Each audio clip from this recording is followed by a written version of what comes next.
Broader view में हम सिर्फ वही फैक्ट्स शेयर कर रहे होते हैं जो कि हमने क्रेडिबल सोर्सेज से हासिल किए होते हैं, और हमारी ये कोशिश रहती है कि हम उन फैक्ट्स को एज इट इज बयान करें बिना किसी मिर्च मसाले या गलत बयानी को उसमें ऐड किए। इस सिलसिले में लास्ट ईयर इंडिया और चाइना के बीच जून 2020 को एक लड़ाई हुई थी गलवान में, जिसमें इंडिया ये क्लेम कर रहा था कि उसके 20 फौजी हलाक हुए हैं और चीन के 80 से ज्यादा फौजी हलाक हुए हैं बकौल इंडिया के। तो इस वाक़े के 8 रोज के बाद 23 जून 2020 को हमने ब्रॉडर व्यू का एपिसोड नंबर 13 किया था, जिसकी लिंक हम इस एपिसोड के एंड में लगा देंगे। काइंडली उसको भी जरूर देखिएगा ताकि आपको आइडिया हो कि हमने उसमें क्या कहा था। एपिसोड 13 में हमने आपको बताया था कि असल में वहां पर 15 जून की रात ऐसा क्या हुआ था, और अब कल ये हुआ है कि चीन ने उस रोज जो वाकयात 15 जून 2020 को सामने आए थे उनकी एक वीडियो जारी की है। उस वीडियो के अंदर हर चीज उसी तरह से हो रही है जिस तरह हमने आज से 8 महीने पहले आपको एपिसोड 13 में बताई थी।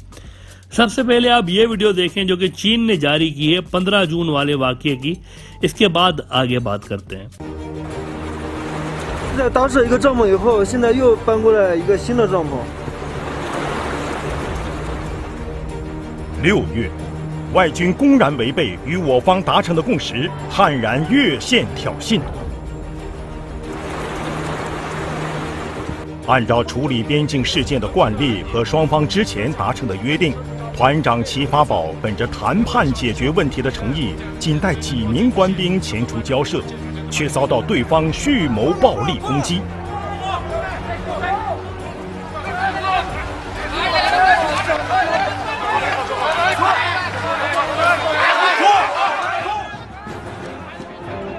齐发宝组织官兵一边喊话交涉，一边占据有利地形，与数倍于己的外军展开殊死搏斗。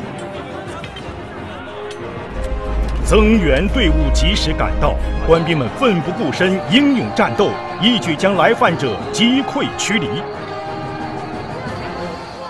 外军溃不成军，抱头逃窜，丢下大量越线和伤亡人员，付出了惨重代价。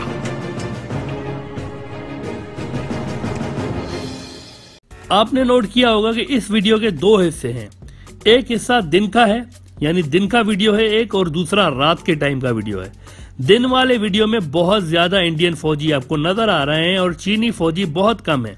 ये एग्जैक्टली वही चीज है जो कि हमने आपको बताई थी कि असल में इंडिया ने अपने बहुत सारे फौजी उस चीनी कैंप की तरफ भेजे थे जिसके अंदर थोड़े से चीनी फौजी निगरानी के लिए बैठे थे, और उस कैंप से थोड़ा ही पीछे चीन की असली फौजी कैंप लगी हुई थी, जहां पर मार्शल आर्ट्स के माहिर फौजी हजारों की तादाद में बैठे थे और टैंक्स वगैरह वहां पर डिप्लॉयड थे। ये आगे वाली जो चीनी कैंप थी इसमें थोड़े से फौजी थे जो कि निगरानी के लिए बैठे हुए थे, जिसके ऊपर इंडिया ने हमला किया था। और इस वीडियो में आप देख सकते हैं कि बहुत सारे इंडियन फौजी दिन के टाइम वहां आ रहे हैं और चीनी फौजियों के साथ भिड़ रहे हैं। हमने आपको बताया था उस प्रोग्राम के अंदर कि इंडिया ने इस आगे वाली कैंप से चीनियों को खदेड़ के ये मीडिया प्रोपेगेंडा फैलाने का प्लान कर रखा था कि हमने यहाँ से चीन को खदेड़ के बाहर निकाला है और चीन को घुसने नहीं दिया, बल्कि हमने चीन को मार मार कर वहां से भगा दिया है। और इस सिलसिले में इंडिया वहां पर रिकॉर्डिंग भी कर रहा था और वो रिकॉर्डिंग फिर इंडियन न्यूज चैनल्स को दी जानी थी और उनके जरिए ये प्रोपेगेंडा फैलाया जाना था कि इंडियन फौज ने अपना छीना हुआ इलाका वापस ले लिया है।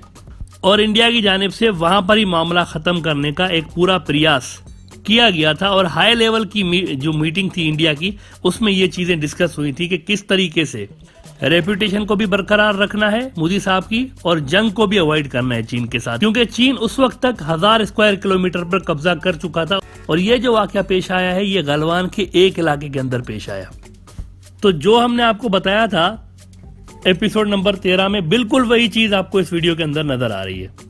इसके अलावा हमने आपको बताया था कि जब ये कुछ चीनी फौजी मार खा के अपने पीछे वाले कैंप्स में गए थे और उधर जाने के बाद उन्होंने बताया अपने बाकी के फौजियों को कि किस तरह उनके कैंप उखाड़े गए और उनकी मार कुटाई की गई, जिसके बाद चीनी फौजियों ने सुबह का इंतजार किए बगैर रात को ही अपने मार्शल आर्ट्स के माहिर कमांडोज को भेजकर इंडियन फौज को उधर जाकर उन्होंने दुर्गत बनाई थी, जिसमें फिर इंडिया की इतनी ज्यादा हलाकतें हुई थी। और आप इस वीडियो में देख सकते हैं जो कि कल चीन ने रिलीज किया है कि रात का भी एक उसमें हिस्सा दिखाया गया है और रात वाले हिस्से में बहुत ज्यादा मार कुटाई उसमें होती हुई नजर आ रही है। यानी बिल्कुल वही बात जो कि हमने आपको एपिसोड 13 में बताई। अच्छा, हमने आपको एपिसोड 13 में ये भी बताया था कि उस एरिया में दरिया बह रहा था और ऊपर पहाड़ थे और नीचे दरिया बह रहा था, और अक्सर इंडियन फौजी जो कि उन पहाड़ों के ऊपर चोटियों पर चढ़ गए थे और वहां पर मोर्चे बनाने में मसरूफ थे ताकि चीनी फौजी यहां पर आए तो वो उनको दूर से ही देख सकें। तो उन्होंने भी उन पहाड़ों के ऊपर से छलांगे लगाई थी अपनी जान बचाने के लिए, और इस वजह से भी काफी फौजियों की वहां पर मौत हो गई थी। और इस वीडियो के अंदर आप देख सकते हैं कि बिल्कुल वही इलाका है, वही पहाड़ है और वही उसके नीचे दरिया बह रहा है जिसका हमने जिक्र किया था। ये सारे हकायक हमने आपको उस वक्त बताए थे जबकि अभी तक बहुत सारे न्यूज आउटलेट्स में ये स्टोरी क्लियर नहीं हुई थी कि हो क्या रहा है दरअसल वहां पर।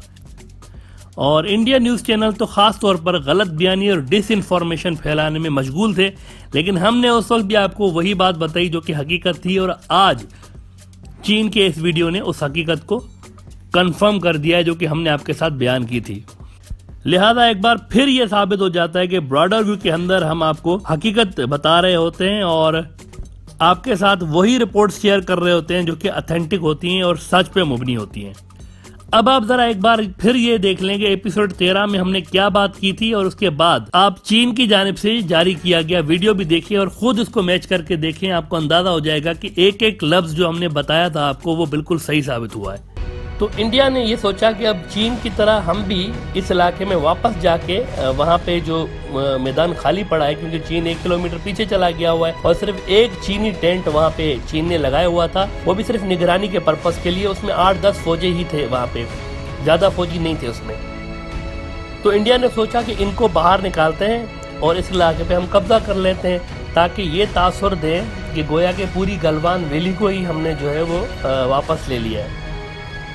तो इस मंसूबे के तहत 300 से 400 कमांडोज इंडिया ने भेजे और फुटेज भी बनाने का फैसला हुआ कि जब हम इन 8-10 चीनी फौजियों की पिटाई करेंगे तो उसकी फुटेज बनाएंगे, जब चीन का कैंप हम उखाड़ेंगे उसकी फुटेज बनाएंगे ताकि हमारे लोगों को यकीन हो जाए कि हमने ये कारनामा सर अंजाम दिया है और चीनियों को वापस से वहाँ से खुदेड़ दिया है। तो जब ये वहाँ पहुँचे तो उस इलाके में 8-10 चीनी फौजी थे उस टेंट में, और बाकी 1 किलोमीटर पीछे थे वहाँ से एज पर द एग्रीमेंट जो इनका हुआ था।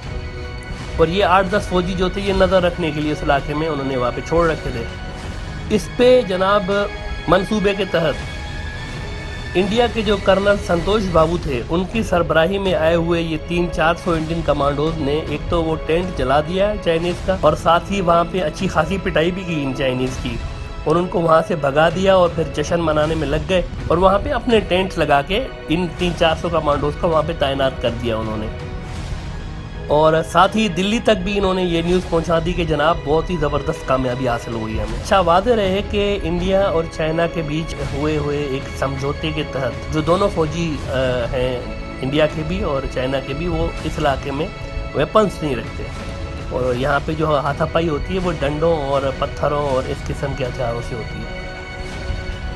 अब हुआ ये कि जब वो 10-12 फौजी जो चीन के मार खा के वहाँ से भाग गए थे वो अपने इलाके में पहुँच के अपनी कमांड को उन्होंने पूरी सिचुएशन से आगाह किया। इस पे चीनियों ने सुबह का इंतजार किए बगैर जवाब देने का फैसला किया।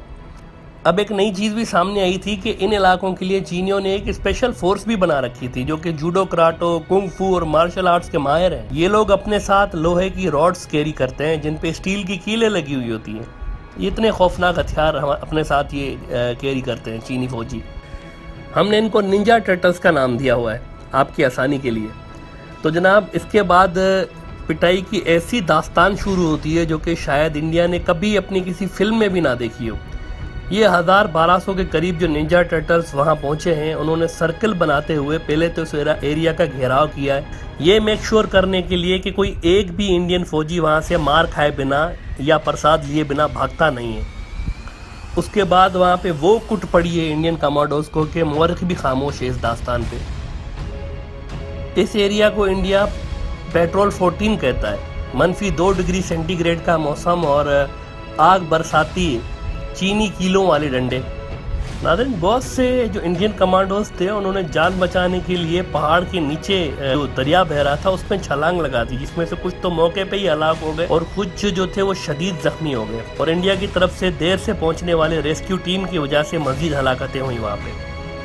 तसल्ली के साथ सारे कमांडोज की दुर्गत बनाने के बाद चाइनीज़ कुछ इंडियन सोल्जर्स को वहाँ से अपने साथ भी ले गए और दोबारा इस इलाके में उन्होंने अपने टेंट लगा दिए और वो जो पिछला मुआहदा था वो ख़त्म कर दिया उन्होंने। इस पे अगले दिन जब इंडिया की फॉरेन मिनिस्ट्री ने चाइना की फॉरेन मिनिस्ट्री से रब्ता किया तो उनका कहना था कि पहले आप इन सारे सोल्जर्स को सज़ा दें जो मुआहदा होने के बाद हमारे इलाके में घुस के आ गए थे।